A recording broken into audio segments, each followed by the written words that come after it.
the Weaver with the Aqua lane and then go like one-on-one Ursa versus Clockwork. I'm not sure if that one-on-one is good, but we'll see. Storm Spirit gets picked up by the side of Geek family. Not a lot of control inside of Evos, so that seems like a good Storm Spirit game. At least, you know, if there's ever a good Storm Spirit game, then this is a good Storm Spirit game, because they only have Fire Blast, which you can avoid since the cast animation is not that great and the cast range is not that great. And well, Slaughter, Crush, same thing. You can kind of react a little bit to the Crush and actually get away.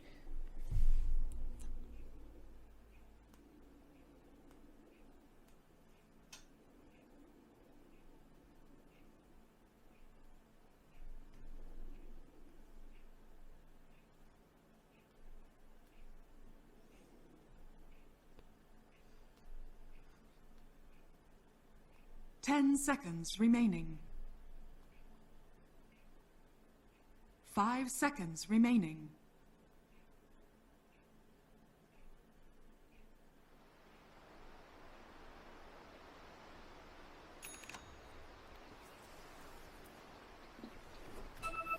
Alright guys, let's see. Let's take away that overlay so it's not in the way. Game 2 has started up. Good luck, have fun. Everyone is saying second. Wait. Go. Go again. Alright, they are ready. They're moving out, and let's see.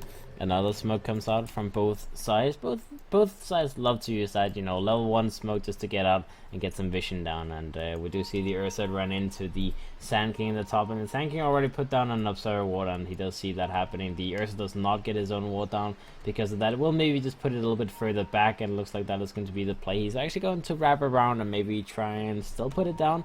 He will put it down in the end, and I believe he did get spotted out, so they know exactly where it is. The Clockwork will run in with the remainder of his own smoke, so he sees where the ward is. Both wards will be most likely taken away. The Ogre Major is moving in there with their own sentry ward, and I'm sure they will pass a sentry on to the Clockwork momentarily. Yeah, he will pass it by, you know, take my sentry, take my money. And as for the bottom lane, small camp being blocked.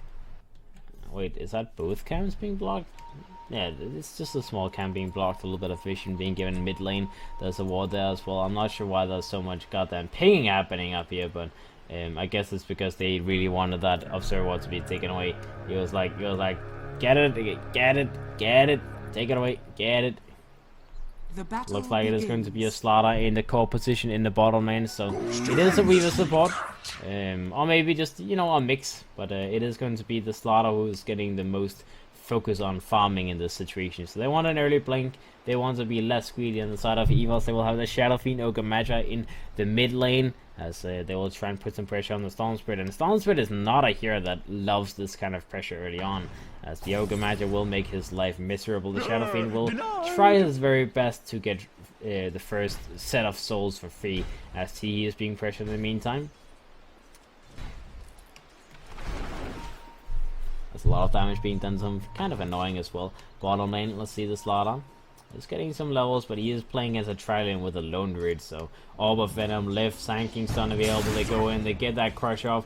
Slaughter does have his Crush available, will go onto the Rubik, try and burn him down. They might actually focus him down, try and go for a kill. Instead, looks like the Slaughter will have to skill himself away. Does have a healing style available. Does he actually get it off? They do have a bar strike available. They will get the power, they will get the kill. The Weaver in the meantime gets a little bit of damage done onto the Lone Druid. Will walk himself away. 5 seconds to go, then he has his next Sakuchi available. He will be able to leech a little bit of experience in the meantime, but they still give away the kill to Geek family. A little bit too greedy there. I feel like if he just ran straight back, he would have been able to survive on the Slaughter, but he tried to go for the kill on the Rubik first, and that ended up being him paying for his life. And now again, Slaughter lifted up, burrowed up. Swarm comes out from the Weaver, Crush comes out. Looks like they're trying to do some damage in the back, but the Slaughter is being run down so heavily, and he just needs one more hit from the Rubik, and the Slaughter will drop down again. He TP'd in. The Weaver will be able to get a counter kill on the Sand King. In the meantime, he does have no mana for Sakuchi, so he will just continue fighting, make sure that the Rubik knows who the champion is. And well, the Rubik is at least getting what's called the Weaver's at least getting a lot of levels in this situation, but the Slaughter, I mean, I guess this is the time where you commit for the idea of the Slaughter being a support again, because he's level 1. The Weaver's been getting all of that value. He's now level 4 on this guy. He's been getting so much, you know, he's getting kills. All of the experience he's getting from the kills is solo experience because the Slaughter dies first, and you know, suddenly the Weaver's just looking strong. The Shadow Fiend in the mid lane ahead of the Storm Spirit right now. He does have his souls available as well, so it is going to be an even matchup most likely, but the Shadow Fiend will at least continue gaining his souls, at least if he can last at CS Lul. But you know, most likely will be able to do so. And now the Kiev Major comes back in, continues to try and help him top lane. We have the Clockwork being a little bit annoying, as the Ursa is letting the Clockwork have some levels at the very least. He's being run down, trying to pop that clarity, but the Clockwork is having an okay time, you know. He's getting some last hits. Well, the 10 denies is kind of deceptive because it's mostly just his cogs being denied, obviously. So he does have a few last hits ahead of the last hits compared to the enemy offlane duo as well. I mean, he's sitting on 8 last hits. They have 3 each, so it's not too bad. Not too bad. The Ursa is farming nicely in the safe lane. The Shadow Fiend is free farming in the mid lane as well. And at some point, this Clockwork will start putting pressure on the Ursa before he's level 6. Depending on how much experience he gets. I mean, if the Clockwork were to get level 6 before the Ursa, he could actually go for solo kill on him. But it's all about, you know, how greedy are you going to be. He will make a rotation to the mid lane. He will try and do something about this. I'm not sure if he actually wants to go in and commit for this. Looks like he will just wrap around and go the other way back. Because, I mean, you know, Teehee is low mana, and I'm sure without an extra support hand, they won't be able to go for that kill anyways. Jackpot! I see the Sand King is in position, does have his Spark Strike available yet again. They will move in towards the Weaver. They do have a Sentry Ward put down as well, so they can see the Weaver whenever needed. And in the meantime, the Weaver, he'll just go for the Rune Grab. The Rubic is going to be moving over there, but nah, not happening. Golden thread. Radiant's middle tower is under attack. Not happening.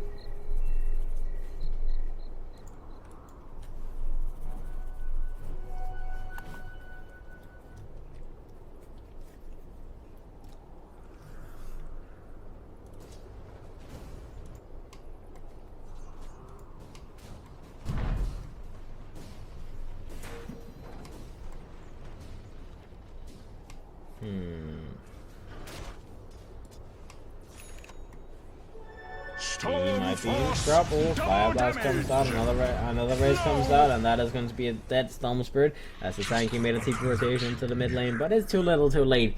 He will be able to get a little bit of farm, a little bit of levels, but I mean, no save for the Storm Spirit as he finally drops down, and this is something you desperately need to do. I mean, you have a dual lane mid for the bigger part of the game, and you have a lot of magical damage with those raises, so you should always try to get a kill, maybe 2, maybe 3 even, before the Storm Spirit is level 6, and he is now level 6, so 1 kill is maybe not the biggest accomplishment in the world, but it's an accomplishment.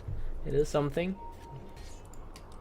The Clockwork in the meantime is being a little bit annoying in the woods, trying to contest the Shadow Fiend a little bit, force him away. They do have a very, very big stack here as well, and the Clockwork is pinging that furiously. The Sand King is making a move over here. They need the Storm Spirit there probably as well, and looks like they will try and contest it. They are moving into position. The Kiev Major does see that movement happening though, so maybe they try to make sure this doesn't happen. They're rotating so many heroes though. Geek family, they really want that stack.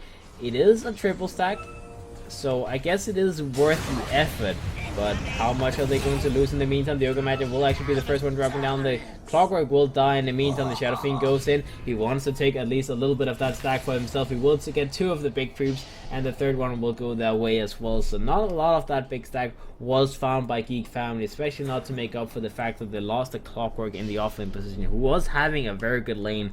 All in all, the Sand King will borrow himself up to the high ground. He may still be run down by the Weaver. Looks like the Weaver is going to be holding his position for now, maybe lacking or something like that. There's a region running the bottom lane in case he sees the Sand King. That's a Sand King. Hello, go for him.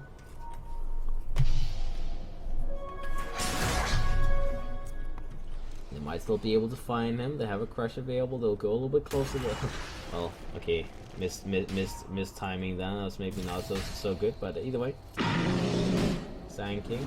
One more hit is all they need. They need to go a little bit closer. The Lone Grid is affected by that little swarm as well. The Sanking goes to the Lone Grid instead. The Slaughter goes in, does have a crush available, will be lifted up into the air. They do have another race available from Rams. He just needs to get that long race. The Sanking will drop down finally. The Rubik will be the next one to drop as Rams goes in, gets a close range, gets the Bear as well. The Bear will be resummoned instantly. The buyback comes out from Rachi on that Sanking. The Weaver needs to get himself out. He's a little bit too deep now as the Sanking wants to go in on him. He does have a Sakuchi available in 1 second. Does the Root come out? First hit Root. Oh, the Root comes out and the Weaver will drop. Otherwise that would have been perfect for Evos if the Root did not happen with the first hit. He would have been able to escape and they would have been able to get away with murder, with forcing a buyback. They killed the Lone Grid Spare, they killed the Sanking, they killed the Rubik, and I mean it's still a good trade for the Evos side. They force that resummon from the Lone Druid. They get the Bear kill on the Shadow Fiend. That's 300 gold in the bank for him. They get 2 kills and even make the Sanking buy it back. So, you know, even though he gets a little bit of kill value there, he doesn't really get anywhere near that, anywhere closer to his blink as, you know, using early buybacks. That's what 300-400 gold that it costs at the moment. So it is a pretty hefty price to pay. And in the meantime, on the side of Evos, I mean, the Ursa's just been free farming the top lane for the whole game. No one has really been bothering to step up here since the Clockwork started roaming around. They are even having 2-man smoke move, making a rotation. They do see the Oka Major. Do they want to go for this guy? He may be a little bit too tanky to kill. They go for the hook shot. They try to burn him down. The Storm Spirit is still going to be in position as well. They will get the kill. No TPs come out from the side of Evos. They just let the Oka Major fall down. They are making rotation now with the Weaver though, and the Shadow Fiend. Maybe trying to do something. The Ursa does have that last up very soon, moving towards the blink momentarily after the Lone Druid is going to be farming the top lane against that Ursa. And for the bottom lane, the Slaughter getting a little bit of free farm for himself, actually moving towards the Helm of the Dominator of all items. I guess it does help him, you know, buff himself, buff the Ursa, but not rushing blink seems kind of weird. Seems kind of weird. You get nothing. The Sand King is level 6 now as well, the Weaver, level 6 himself, moving towards threats, so he wants to get those early game items. And let's see, top lane looks like the Lone Druid is maybe a little bit in trouble. He will be blocked by the Ogre Major, but oh, another road comes out, and now the Lone Druid tries to go for the Bear instead. If Pisena comes out, another road, and the Ursa is going to be in trouble, and he will be killed. Those roots, man. The Lone Druid's roots, man, it's like he's clicking it and then it just happens, you know, root comes out. But it was a greedy play nonetheless. I mean, Savage Roar is always a good escape mechanism, and the Lone Druid, he's not that easy to kill early game. You need to commit heavily on him, you need to have a stun, you need, like, you know, Ursa getting a jump on him is not enough. You need to get some sort of follow-up with a stun or the likes, and Ogre Magi, level 4 Ogre with level 1 Fire Blast doesn't seem like it's good enough. Now they TP in, they try to contest. The Ursa is going to be in position. The Rubik is going to be the first one to be gone on. Swarm is available. Time lapse gets used by the Weaver. He will get himself back. Just do a little bit of damage on the Rubik, force him back. He doesn't want to be too greedy, as he knows. You know, he's seen what happens when he gets rooted, so he will just go for the time lapse before anything too crazy happens. Clockwork in the bottom lane does have his hook shot available, but the Slaughter is already way out of here. He doesn't want to be hit by that. No way.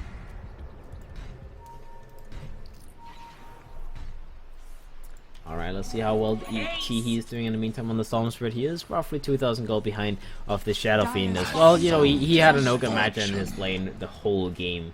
And Shadow Fiend is a faster jungle anyway, so Rams is managing to get a lot of farm. He does have the Shadow Play completed now. Top lane, Weaver and Ursus up here having fun. The Slaughter in the bottom lane will be able to finish up that Helm of the Dominator momentarily. Only 400 gold to go. And looks like they're trying to defend the mid tower. The Clockwork is in position to try and go for a hook shot, but he needs the angle. He needs the... Oh, he does have the angle now. He can go in if he wants to, but he will just run him down. The Ogre Major will be killed once again, as they go very deep. And looks like they actually just never want to try and save that Ogre, but they have other things happening in the meantime. Bottom lane, double kill for Rams as they take down the Lone Druid, they take down the Rubik. They make sure that the Ogre's life is not going to be completely in waste, and the Clockwork will be killed in the meantime in the mid lane by the Weaver. So Evos, they get a 3-for-1 trade-off on the map. Now they can pressure the bottom tier 1 tower. They may not be able to actually kill the tower, but they can at least pressure it. Middle tower is under attack. Radiant structures are fortified. Alright, the Rubik TP's in. The Lone Raid is going to come in position as well. Most of the towers already dropped down the Sanking. Oh, and that is a lot of TPs coming in from the side of Geek family. The Slaughter is trying to get himself out of there. He is just slithering himself away. Looks like he will actually manage to survive, as the epicenter is not going to be nearly enough damage for the Sanking to drop down that Slaughter. They TP a lot of people, and well, they don't get the turnaround. In the meantime, the Ursa will go for Roshan straight away, as they know on the side of Geek family this is most likely going to be happening. They send a rocket instantly, but they TP'd everyone to the bottom lane, so they will have to run towards the pit, and that is what they're trying to. He is trying to buy some time, but the Ursa 2 more hits and then that is done. He will try and go in and try to steal it. Does he steal it? No, he does not. The Ursa will pick it up. And now the Stormsword may be a little bit in danger. And that comes out. The Ursa will be controlled, will be focused on. He is dropping down very low. Will go for his enrage, survive for the moment. Tries to burn down the band. In the meantime, the Stormsword goes for long ball lightning jump. Tries to burn down that Ursa's Aegis. He does not want to let him go without that Aegis being gone. But it's not happening in time. And now the Lone Raid maybe falls down. Okay, that is a bear. Well, you know, good bear kill. Why not? Not quite there though. Still alive, that pesky little bear. Looks like both teams, they will survive, but no, the clockwork, long race, and Rams will secure the kills. So Geek family ends up being the team losing a hero after that Aegis got claimed, and the Evos, they still didn't lose the Aegis. Still did not lose the Aegis. The Ursa does have enough gold for his blink as well in 1000 gold, so you know, slowly moving into those big items. Once they get the blinks online, that is going to be a nice little step in the right direction. The Slaughter is also moving towards the blink next. Obviously, Helm of the Dominator Slaughter is something I've never seen before, but it does make sense because the Ursa went for a lot of small items, so his blink is delayed. And I guess the idea that Evos is having is basically that they want to have blink when they have both blinks. They don't want to just, like, you know, have one blink then have the other. They might as well go for early game items on both heroes and then, you know, match the blink time, because it's not really that strong unless both heroes have blink, right? So that is what they're aiming for. The Ursa in the mid lane is trying to take down that Lone Raid's bear. The enrage is available. He will pop his enrage. He will not fight up against the clockwork. He will definitely lose his Aegis this time around. He will walk himself away. Aegis will be problem. His team is coming in. The bear is very low and everyone else is also low. He will resummon the bear, try to continue fighting. The Sanking goes in, gets the stun off. Hookshot comes out onto the Ursa. He gets lifted up into the air. Epicenter comes out. The Ursa is taking so much damage, will be burned as he was alone under the tower. And Geek family, they had 5 heroes there, and that is enough to burn him down even twice. The Shadow Fiend in the meantime is just farming up the top lane. A little bit curious to see how he's farming so much with the Shadow Blade build, but I mean, he's having a good time. He's sitting on 8,000 net worth at the moment, 3,000 ahead of the Shadow Fiend. He has his Dragonlance, he has his Shadow Blade. Everything is going good for him. The Slaughter's trying to finish up that blink as well, so I guess they're not too worried about the Ursa dying there. The Ursa should have maybe been a little bit more cautious, maybe wait for his team to be in position or something like that, as they do indeed need to take those towers. They need the mid tower, most important tower in the game, to take that tier 1, to open up the jungle, open up the tree lines from the side of Geek family, so you can invade a little bit easier. The Weaver is trying to rush towards the Zakin as well. He does have a point booster completed, and well, when you get an axe on Weaver, that here becomes a huge issue. As you know, look at how much trouble they had to kill the Ursa once. When the Ursa has, first off, when he has axe, he has a lot lower cooldown on his enrage, so it becomes more difficult to get the first kill. And if you have Aghanim Scepter Weave on top of that, like, killing the Ursa is almost going to be impossible, as you can just continue to reset his HP on that Ursa indefinitely. You know, you use enrage the first time, then you start dropping down to like very low, then the Weaver uses axe, and then you might have enough time to get the next enrage off cooldown before you die, and then, you know, suddenly you have to work through 2 enrages, and then if he has Aegis, then that's just going to be the first kill. So you don't need a second kill. The Kiev Major gets hookshot up by the clockwork. It looks like he will be taken down, but in the meantime, bottom lane, the Stormsword will be killed. Roger does TP himself away on that Sanking. He does have a blink dagger completed now, so he just picked that up.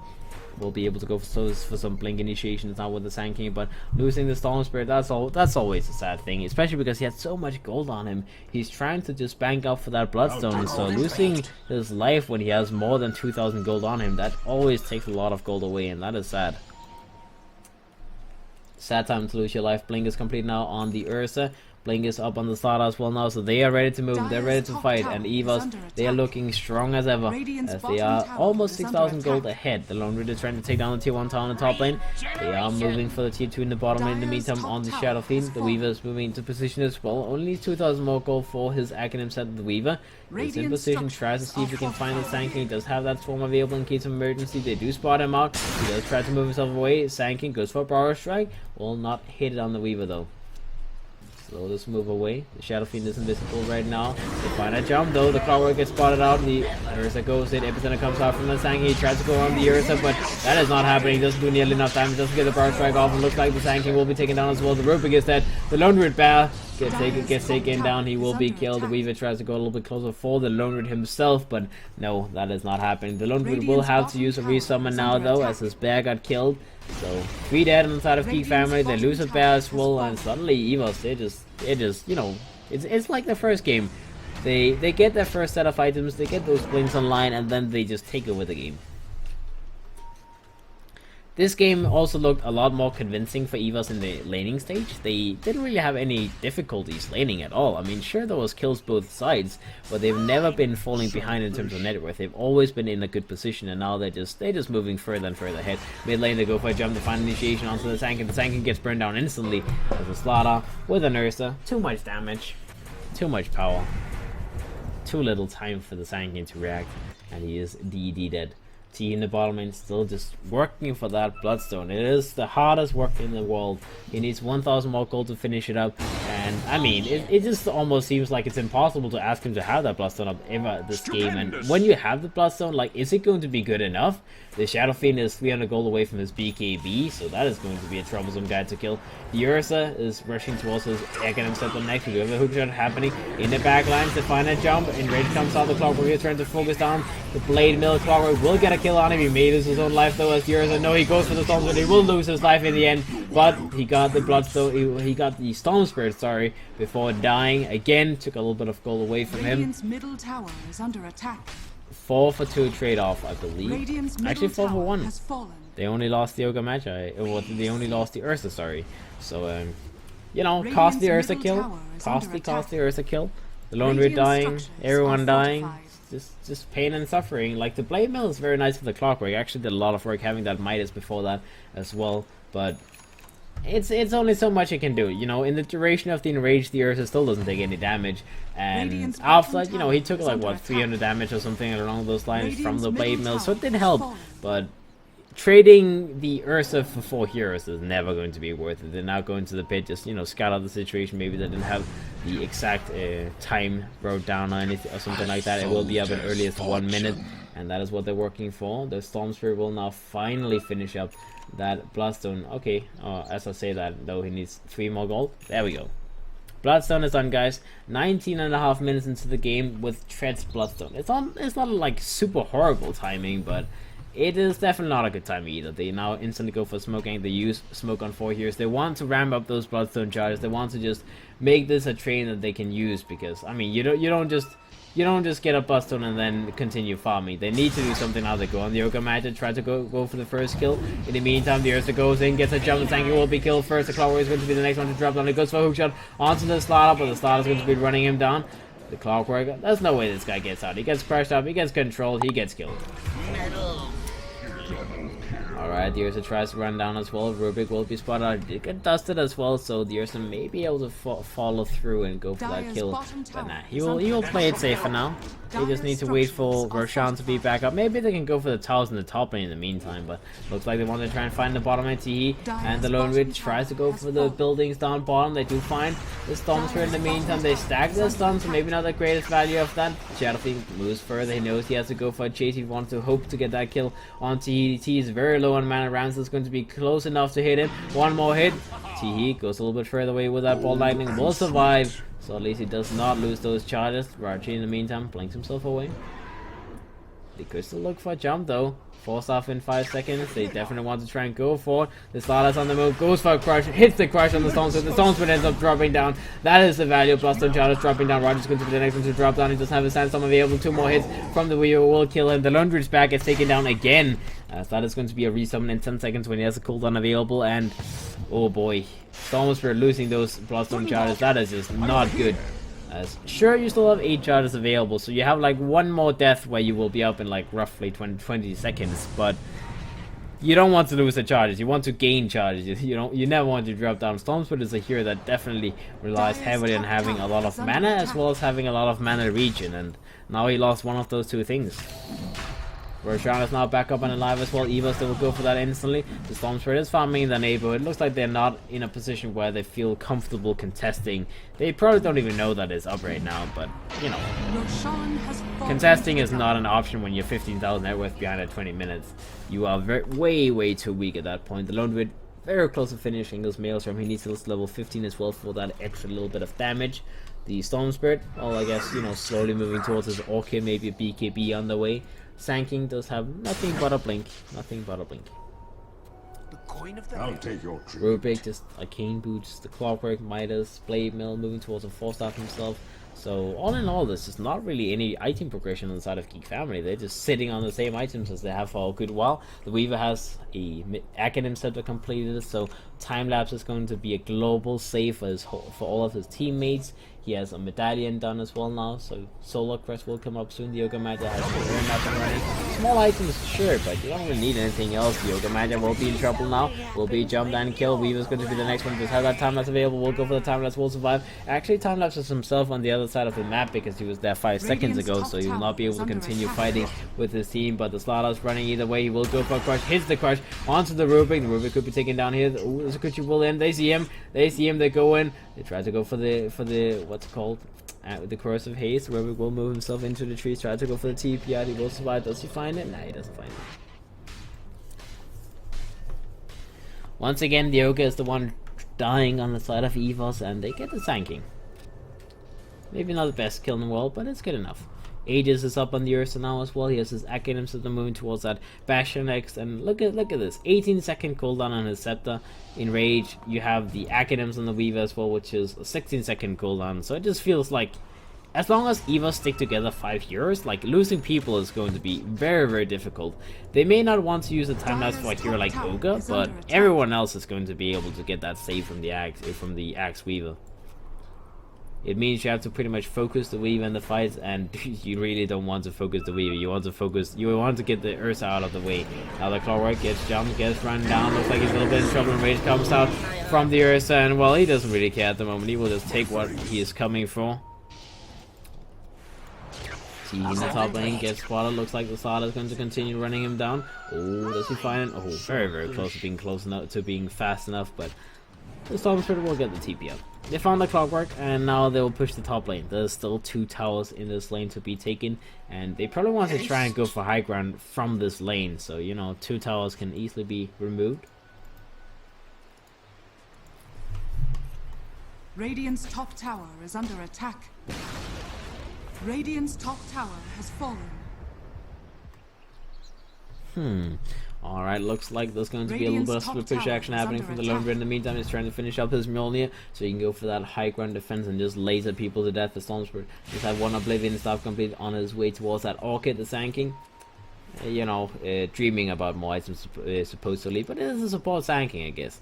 4 stuff is almost done on the Clockwork as well. Just needs the recipe gold, so they are getting items. They are now starting to get items, but it's maybe too late. Ursa looking for Mantis style, surprisingly enough, I guess. You know, to be able to take away the to be determined Orchid on the Storm Spirit, I suppose.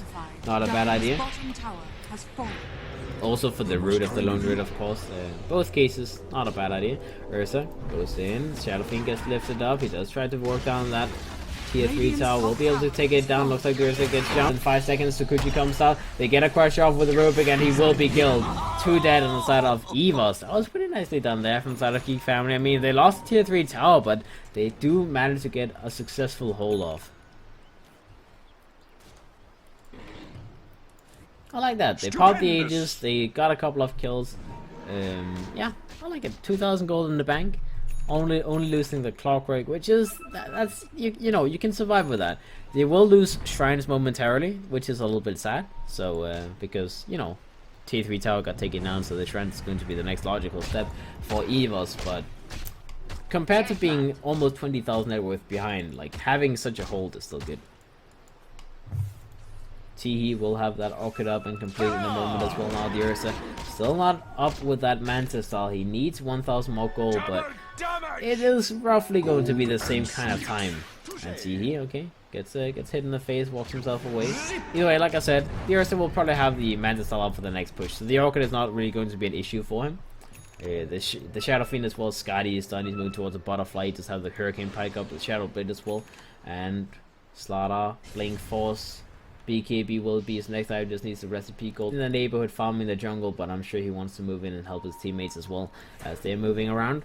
Trying to find an initiation. Let's see what they can find. The Ursa is going to be the first one they see. Does have his enrage available. Will go for the enrage. Will be alive for the moment. The Orchid came out on him, but he's not taking any damage right now. Evos comes out.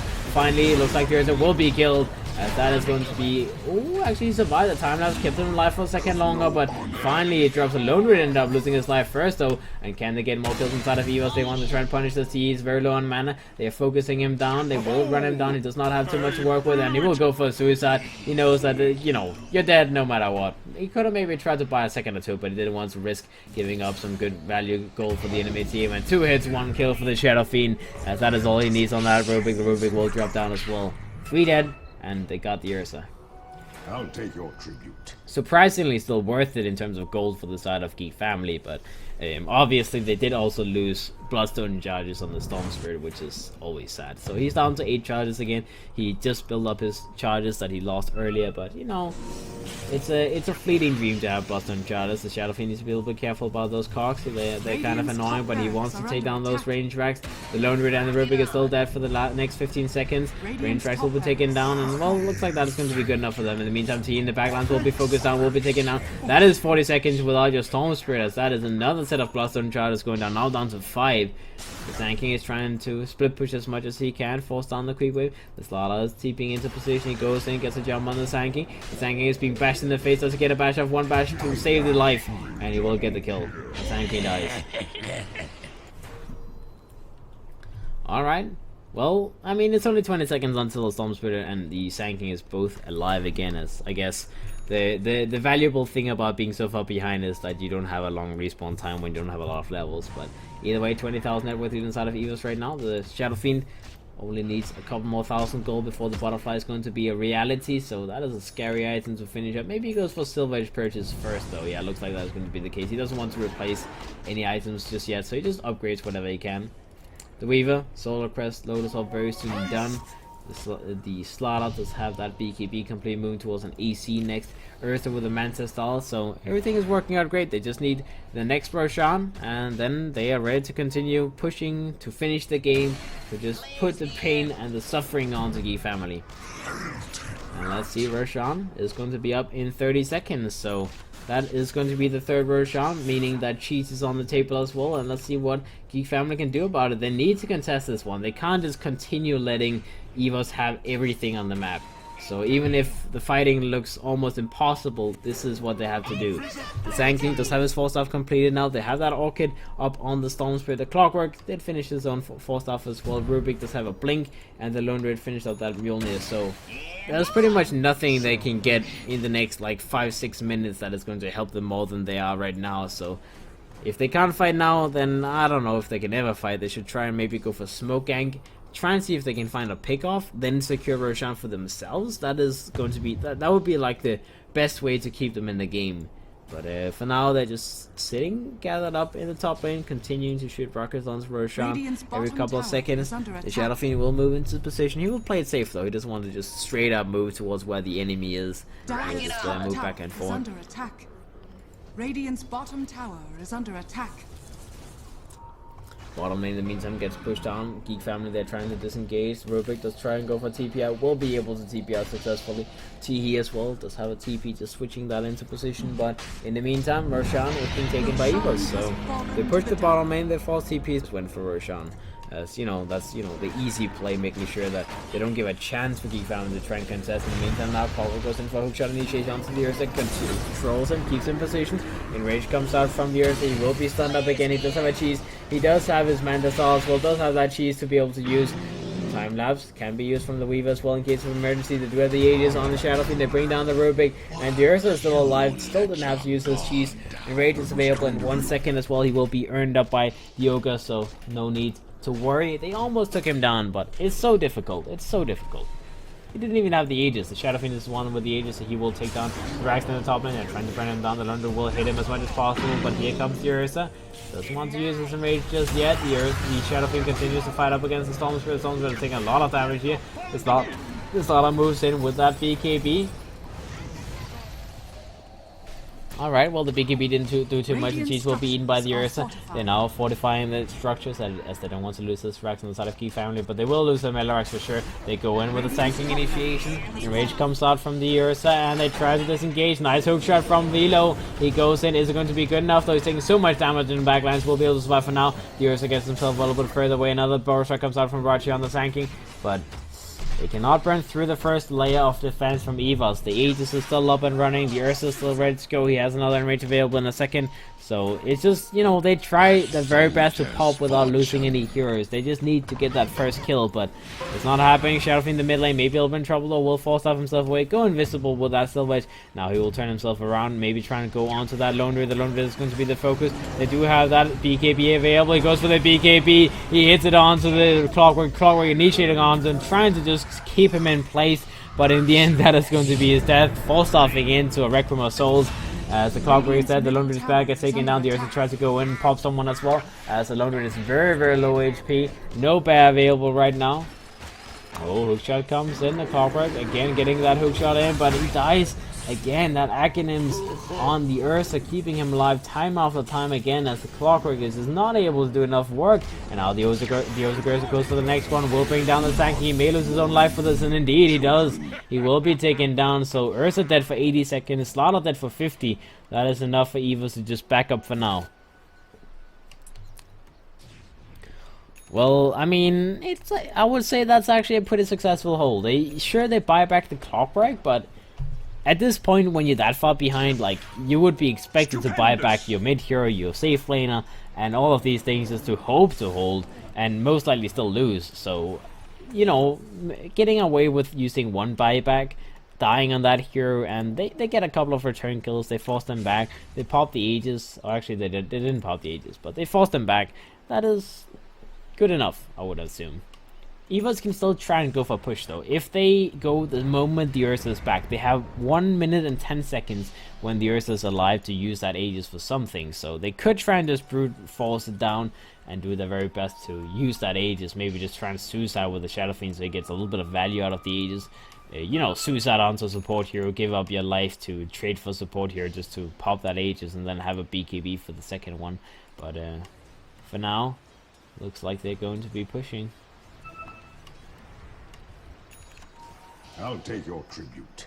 And let's see, the Ursa is back up in 10 seconds, so they are definitely in a position where they could try and use that Aegis if they want to, if they have the timer for. The Ursa is TPing down to the bottom area. They are grouping up with the rest of the heroes. The Slaughter's on the way. The Yoga Major is in position as well. Lotus up complete on the Yoga, and indeed they want to use that Aegis. They are just going to walk up the high ground, and the Shadow Fiend wants to take that tower down. He is doing his very best, and the tower's slowly going to be taken down.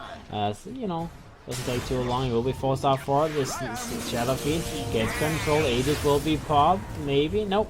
Time lapse from the Weaver. Just, you know, clicking a button. 16-second cooldown, and then the Shadow Fiend is all fine and dandy. He will continue pushing. The Lone Raid's bear will be focused on Lotus Orb on Rams as well, and the Lone Raid's bear will be taken down. That is another cooldown. 60-second cooldown without any bears available. So the Shadow Fiend, he will just be able to take down Rax without carrying. They have another time lapse available on the Weaver as well. The Aegis will fall in like 10-ish seconds, 20-ish seconds. But as long as the time lapse is available, the Shadow Fiend should be fine. Lotus Orb comes on him, and he's alive. Rams needs to be careful. He's dropping down very low, but alright. Enrage comes out from the Ursa. The Shadow Fiend tries to go in and get a jump on him. The Slaughter medium tries to initiate. Will be time lapse again, as the Weaver just does not allow any of his core heroes to drop down, unfortunately. The Aegis finally drops down on Rams, as you will get that healing effect, and now they'll back themselves up. They got a set of frags though for that last bit of Aegis time, so they'll be happy with that. They can still keep on going. There's only one set of frags between them and Mega Creeps. No fortification available for the next minute or so for the side of Geek family, and let's see, can they defend this? 10 seconds before the next bear. Clockwork moves into position, does have those cogs in position. They do use the Shrine Heal as well. BKB gets popped, the Shadow Fiend goes in, gets a kill on the Rubik instantly, focuses down on the Rax. He will be able to take down the range Rax quickly, and, well, back himself up. Radiant's middle barracks has Oh, he goes back in. The Lone Druid will be focused on. The Lone Druid is dead for 40 seconds. No buyback available. Melorax will be taken down as well from the side of Evos. The Urza goes back in. The Rage gets popped. He gets control. He gets silenced. He gets stunned up. But Velo will be the next one to fall.